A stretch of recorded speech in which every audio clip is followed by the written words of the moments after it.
Good morning, everyone, and welcome back to War Thunder. My name is Ross, and today we're taking a look at another one of my favorite vehicles in the game. I know, I have a lot of favorites, but how many vehicles does War Thunder have again? Like, what is it the ads always say? 1,000?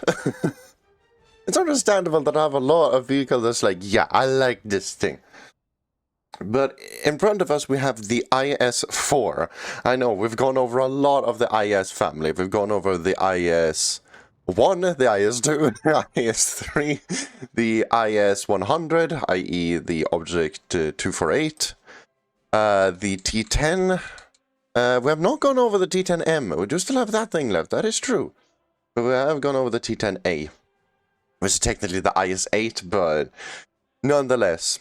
What we have in front of us is the IS-4, which was supposed to be an improvement on the IS-2, and taking inspiration from German heavy armor during World War II. It was armored to withstand punishment from the German Pak-43 88, i.e. the long 88, the same one found on the Tiger 2s, the Waffenträger in-game, whatnot. And it clearly shows, like, this thing has insane levels of armor. Like, this thing is insanely well armored. In my opinion, this is, I'd go as far as to say this is the second best heavy tank at 7.7, only beaten by a little funny German thing, if the game could load. This guy, the mouse, of course. Which is quite funny, actually, because this thing, correct me if I'm wrong, this thing was part of the game when the game first released. This was like the top tier Soviet tank back then. You had this thing, and you had the mouse.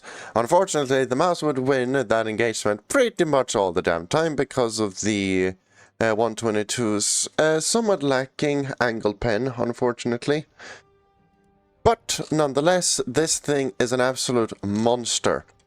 It carries the same 122 that the older IS-2 carries, that is found throughout the entire IS line, except for the IS-1, we don't talk about that. So we have decent levels of pen, insane levels of explosive filler, and of course there's a 25 kilogram shell. Like, it's a baby you're firing at someone. You do get smoke grenades. You do get these two smoke barrels here on the back, which is pretty damn nice. Of course, yet again, insane armor bloody everywhere, even penning the rear of this thing. Not the easiest thing.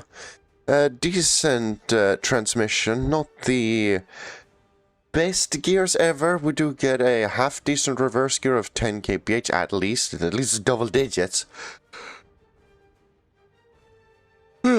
Sorry, it's very early in the morning when I'm doing this.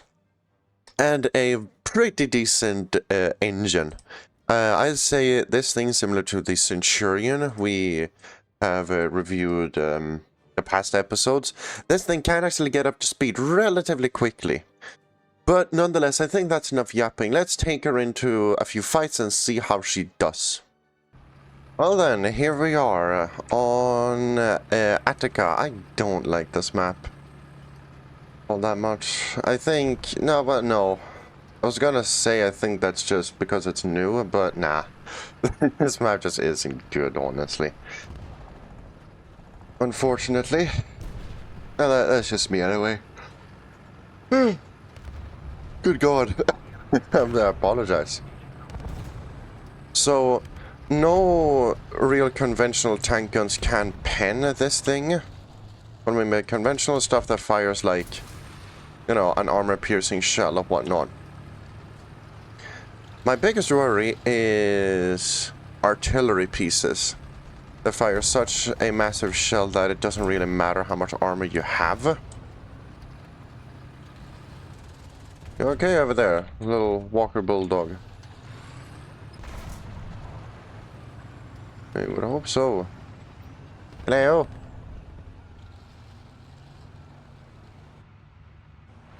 I got nothing. Let's just push up, see what happens. Oh, good job. Walker Bulldog killed an enemy Walker Bulldog. Hell yeah. Not bad, not bad.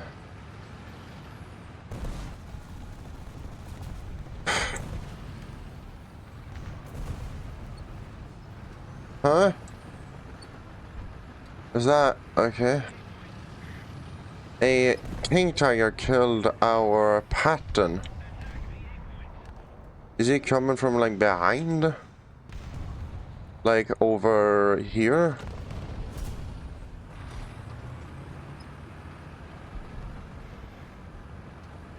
E29 super heavy, of course.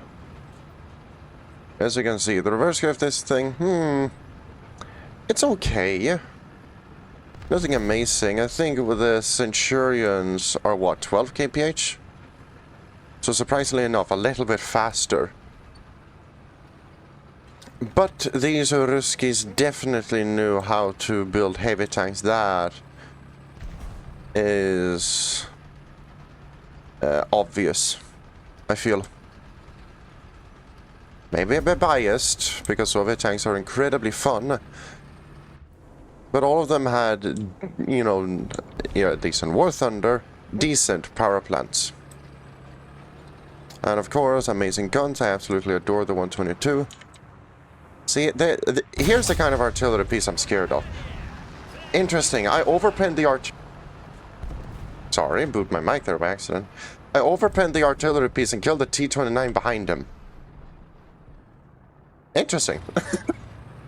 The first time I've ever done that. My 10 years of playing. Damn, okay. That's a thing. Dope. Now, unfortunately, I don't know how much damage I did to this guy. Hello? I did enough, to say the least.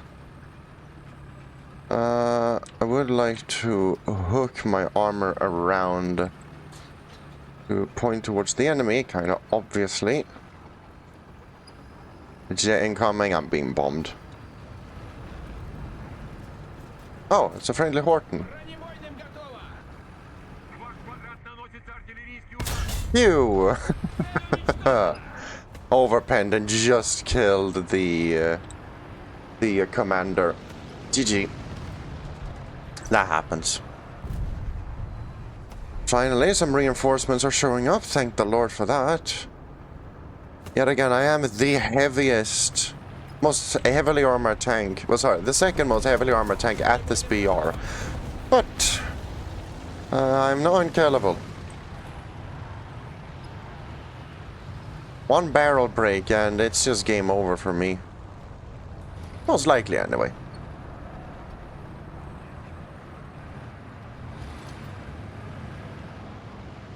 Either IS-2. Hello. What's insane about this thing is how good its side armor is as well. Like, the IS-4 is just an absolute monster. Because if you're in do correct me if I'm wrong, but if you're in like a Tiger 2, you can't do much against this thing. Can you pen the lower plate? No. Can you pen the driver's hatch? Give me a second. This part right here? No. Can you pen the side? Barely. Can you pen the side of the turret? No. Can you pen the back of the turret? No. You can't do much against this thing. Paladin. Overpenned on the turret. Haha! Thank you, M47 Patton. There we go. He shot me, nothing happened. That is complete RNG though, I will say. Alright, let's push forward. I would like to push over here, try to secure our flank. We have two King Tigers and an IS-2 over there. They got it. They're fine without me, right? Right? I shouldn't say that. Guess what? Now they won't be. Oh boy. Bomb dropped, I believe, on my teammates. Nothing happened. To them, at least, thank the Lord.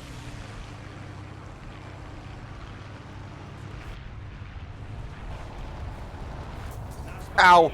Oh, damn it.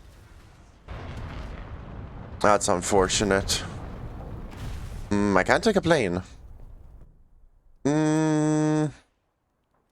How we doing? We're gonna lose C very soon. Okay, how the hell did we lose all of the guys down there by C? The 2 King Tigers and the IS. Did they just get picked off one by one? I did not notice. Ostrand, yep. I recognize that firing sound.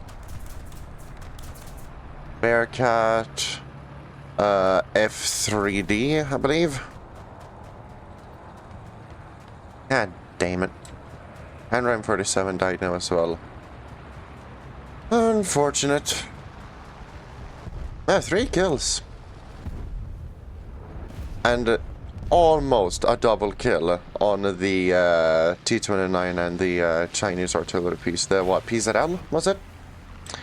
I don't really know. Of course, I know heavy tanks, and especially Soviet heavy tanks, is not everyone's cup of tea. I absolutely adore them. I don't care so much for, like, good reloads. I just care about clicking and, that happening. That is amazingly satisfying to me. You just left click and the enemy... Oh, right, I get commander vision. That doesn't help at all. Is it night vision? No, of course not. It's not that interesting. Well, so what am I saying? I just love, you know, left clicking and the enemy just vanishing. Irregardless of how long the reload may be. That's like, who cares? Firing out one fucking deletion shell every 30 seconds, yeah. Seems pretty good to me. 100% he's behind this stuff. Where are you? Show yourself, lad. There we go, he's getting shot at. Ah. Unfortunate, whoever dropped those bombs, they were not exactly on point. Oh, okay. I thought it would have been the Chinese tank destroyer that was here.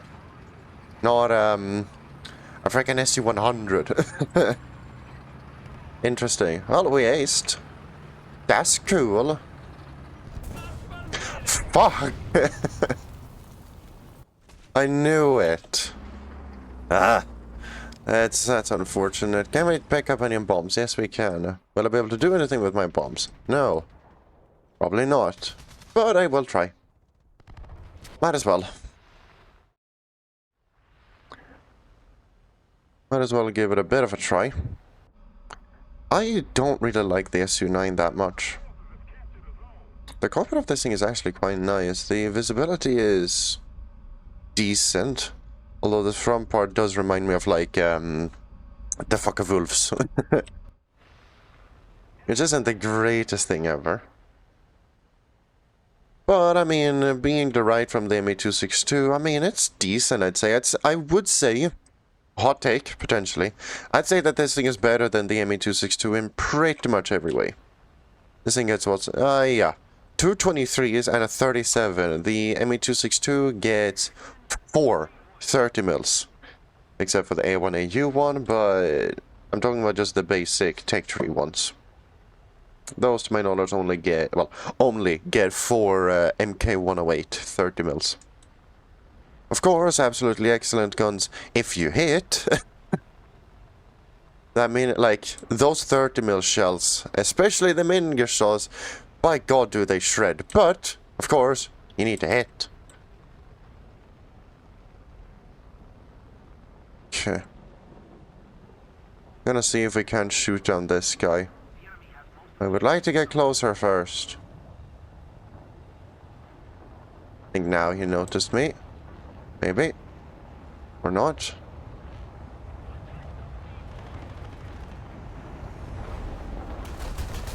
There we go. Wonderful. One tapped. I mean, we did absolutely shred his tail off, but both the 23s and the 37 are incredibly powerful. It could have honestly been either one that I hit there. Oh, shit. Okay. Keep flying. Let's see if I can get these two guys. 1, 2. Please don't tell me I killed the teammate by accident. Okay, I only got one. Got the slugger. I don't know if I dropped the bomb too late on the other guy or what happened. I may have. I mean, we do get a decent penning gun. The 37, but... with an ME-163, an ME. The Gatling, yeah, M163 around. It's not the best ever. Try to see if we can save this teammate down here. Looks like a light tank. Go away. Go away. Game froze there for a second. That was scary. Alright, let's maybe head home then. This thing flies way better than I remember it, actually. This thing is a lot more fun than I last remember it. To be fair, I haven't played jets in a while. Like, a while. Yeah, let's just head home and we'll probably end it here. I'm a bit short on time today, so I believe we will have to end the episode after this. And there we go, not a bad match at all. I got to show off the IS-4 decently well, and of course a little bit of the Su-9 as well, but I'm not the greatest with the jets or aircraft in general. But nonetheless, hopefully this gave some of you a little bit more insight into the IS-4 and the Soviet heavy tank family, so you might try it out yourselves. But if you enjoy the kind of content that I make, then do be sure to leave a like or leave a comment to show your support. And if you want to go that extra mile, then do be sure to subscribe, because it does help me out a lot.